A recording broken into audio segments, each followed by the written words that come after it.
सभी को सादर प्रणाम। कभी कभी ऐसा प्रतीत होता है कि हमारा जीवन ही नाट्यमय है ना? और यहाँ पर प्रस्तुत होने जा रहा है ऐसा ही एक नाट्य। हम सभी ने एक बार तो भी आईने में खुद को देखा ही होगा ना। उसमें क्या दिखता है? हमारा प्रतिबिंब। जिस प्रकार प्रतिबिंब दिखाने वाला आईना होता है ना, उसी प्रकार ही माया नाम का भी आईना होता है। उसमें दिखता है मिथ्या जगत। इस नाट्य में भी ऐसा ही आईना है, जिसमें देखने के बाद हम अपने को नहीं देखते, हम संसार को देखते हैं। जो संसार हमें फंसाता है, जो हमें नित्य स्मरण करता है, उसका चेहरा हमें इस आईने में दिखेगा। ऐसा कौन सा आईना है? आइए देखते हैं सदगुरु निजानंद महाराज वेद विद्यालय आनंद के छात्रों की सुंदर प्रस्तुति माया दर्पणम। जोरदार तालियां। रूपाय विश्वोत्पत्त्यादि हेतवे तापत्रय विनाशाय श्रीकृष्णाय वयं नुमः। नमो नमः महर्षे। शुभं भवतु। उत्तरे भवत्या कृतेन अतिथि सत्कारेण अहं नितरां सन्तुष्टः अस्मि। किमपि वरं याचतु। महर्षे, भवतः अनुग्रहः एव वरः, पुनः किमन्यत् याचामि? वत्से, सन्तुष्टः अस्मि तव अनेन उत्तरेण, तथापि मम सन्तोषार्थं किमपि दातुम् इच्छामि।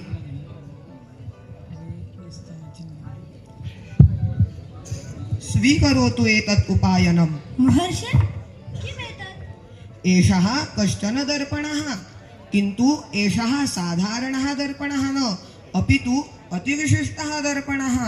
आम् महर्षे, किमेतस्य वैशिष्ट्यम्? एतस्य वैशिष्ट्यम् एतदस्ति यत् यदि भवती अत्र पश्यति तर्हि भवतीं सर्वदा स्मरति। तस्य मुखमेव दृश्यते, न तु भवत्याः मुखम्। किम्, एवं वा? आम्, भवतु।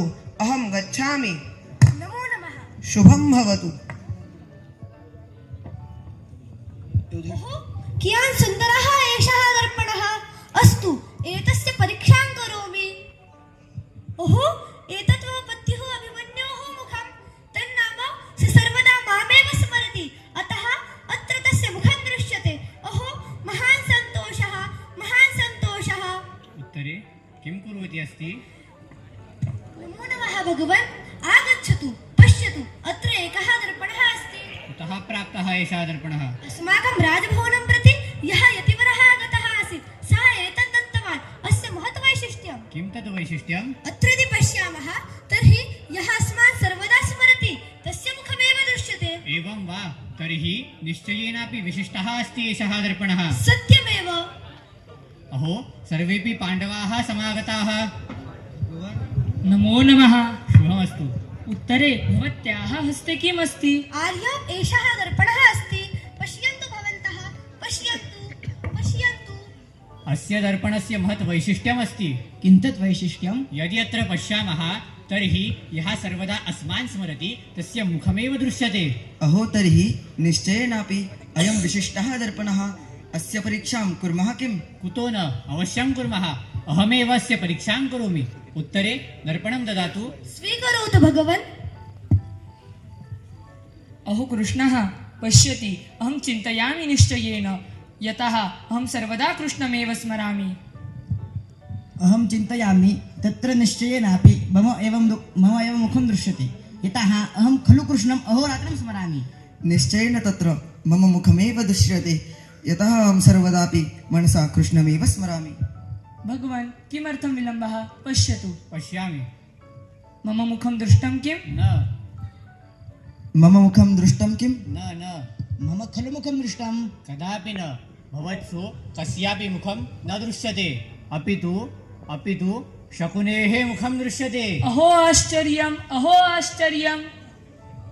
भगवन्, कथमेतत् शक्यम्? अत्र आश्चर्यं किमपि नास्ति।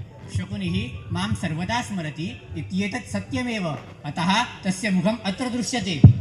केशव, तत् कथम्? शकुनिः प्रतिक्षणमपि कृष्णं कथं मारयेयम् इत्येव चिन्तयन् भवति। अहोरात्रं तस्य सा एका एव चिन्ता, अतः सः माम् अत्यधिकं स्मरति। तस्य मुखम् अत्र दृश्यते इत्येतत् उचितमेवमस्ति। अहो आश्चर्यम्, अहो आश्चर्यम्, अहो आश्चर्यम्।